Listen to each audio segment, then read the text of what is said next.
Bulletin లో breaking news చూస్తున్నాం. పవిత్రమైన తిరుమల శ్రీవారి లడ్డు తయారీపై నెలకొన్న వివాదం చిలికి చిలికి గాలివాన్లా మారింది. రాజకీయ దుమారాన్ని రేపుతోంది.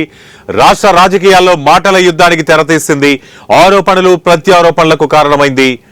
కలియుగ వైకుంఠంలా అలరారుతున్న సాక్షాత్ శ్రీ మహావిష్ణువే కొలువుదీరిన తిరుమలపై, అక్కడి పవిత్రతపై, స్వామివారి లడ్డూ ప్రసాదంపై వివాదం చెలరేగడం ఇటు దేశవ్యాప్తంగా చర్చనీయాంశంగా మారింది.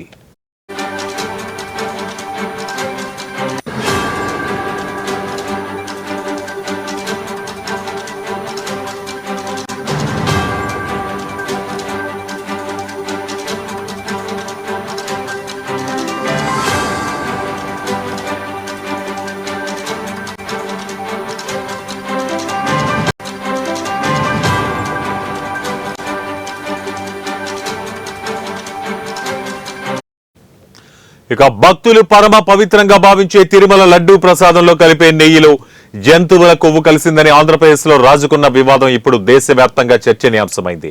ఇక దీనిపై ప్రస్తుతం అధికారంలో ఉన్న కూటమి ప్రభుత్వం గత ప్రభుత్వంపై విమర్శలు చేయటమే కాకుండా మాజీ సీఎం వైఎస్ జగన్ శ్రీవారి ప్రసాదం విషయంలో అపచారానికి పాల్పడ్డారని సంచలన ఆరోపణలు చేస్తోంది. కూటమి ప్రభుత్వం చేస్తున్న ఆరోపణలు, విమర్శలకు ధీటుగా జగన్ కౌంటర్ ఇచ్చారు.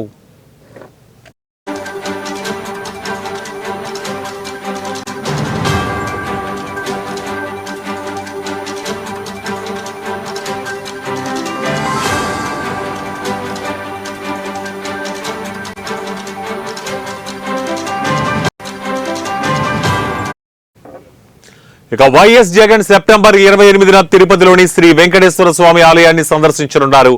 27న తిరుపతికి చేరుకుని 28 ఉదయం కొండపైన స్వామివారిని దర్శించుకుంటారు. అంతేకాదు రాజకీయాల కోసం వెంకటేశ్వర స్వామిని పవిత్రతను దిగజార్చారంటూ సీఎం చంద్రబాబు కామెంట్స్ కు నిరసిస్తూ ఆ పాప ప్రక్షాళన పేరుతో అన్ని ఆలయాల్లో వైసీపీ శ్రేణులు, అభిమానులు, భక్తులు పూజలు నిర్వహించాలని పిలుపునిచ్చారు. ఇందులో భాగంగానే ఆయన 28న తిరుమల కొండపైకి చేరుకుంటారు.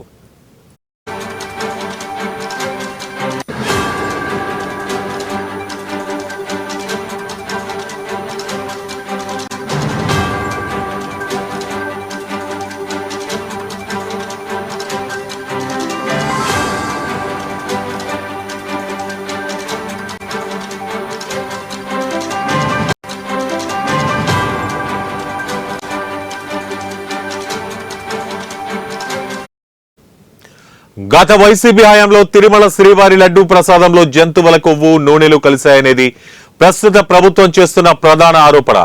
భక్తులు పవిత్రంగా భావించే లడ్డూల తయారీకి ఉపయోగించే నెయ్యిలో చేప నూనెతో పాటు జంతువుల కొవ్వును ఉపయోగించారని ముఖ్యమంత్రి చంద్రబాబు నాయుడు ఆరోపించిన కొద్ది రోజుల తర్వాత జగన్మోహన్ రెడ్డి ఈ ప్రకటన చేశారు.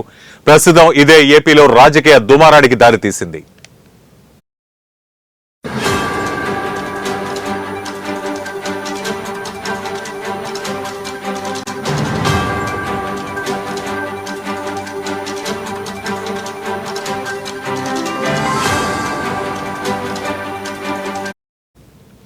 బ్రేకింగ్ న్యూస్ చూస్తున్నాం. పవిత్రమైన తిరుమల శ్రీవారి లడ్డూ తయారీపై నెలకొన్న వివాదం చిలికి చిలికి గాలివానగా మారింది. రాజకీయ దుమారాన్ని రేపుతోంది. రాష్ట్ర రాజకీయాల్లో మాటల యుద్ధానికి తెరతీసింది. ఆరోపణలు ప్రత్యారోపణలకు కారణమైంది. కలియుగ వైకుంఠంలా అలరారుతున్న సాక్షాత్ శ్రీ మహావిష్ణువే కొలువుదీరిన తిరుమలపై, అక్కడి పవిత్రతపై, స్వామివారి లడ్డూ ప్రసాదంపై వివాదం చెలరేగటం అటు దేశవ్యాప్తంగా చర్చనీయాంశంగా మారింది. భక్తులు పరమ పవిత్రంగా భావించే తిరుమల లడ్డూ ప్రసాదంలో కలిపే నెయ్యిలో జంతువుల కొవ్వు కలిసిందని ఆంధ్రప్రదేశ్ లో రాజుకున్న వివాదం ఇప్పుడు దేశవ్యాప్తంగా చర్చనీయాంశమైంది.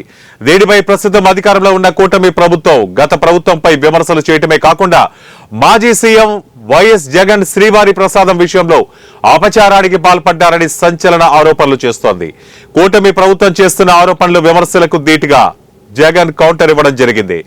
ఇక వైఎస్ జగన్ సెప్టెంబర్ 28న తిరుపతిలోని శ్రీ వెంకటేశ్వర స్వామి ఆలయాన్ని సందర్శించనున్నారు. 27న తిరుపతికి చేరుకుని 28 ఉదయం కొండపైనే స్వామివారిని దర్శించుకుంటారు. అంతేకాదు రాజకీయాల కోసం వెంకటేశ్వర స్వామిని, ఆయన పవిత్రతను దిగజార్చారంటూ సీఎం చంద్రబాబు కామెంట్స్ ను నిరసిస్తూ ఆ పాప ప్రక్షాళన పేరుతో అన్ని ఆలయాల్లో వైసీపీ శ్రేణులు, అభిమానులు, భక్తులు పూజలు నిర్వహించాలని పిలుపునిచ్చారు. ఇందులో భాగంగానే ఆయన 28న తిరుమల కొండపైకి చేరుకుంటారు. గత వైసీపీ హయాంలో తిరుమల శ్రీవారి లడ్డూ ప్రసాదంలో జంతువుల కొవ్వు, నూనెలు కలిశాయనేది ప్రస్తుత ప్రభుత్వం చేస్తున్న ప్రధాన ఆరోపణ.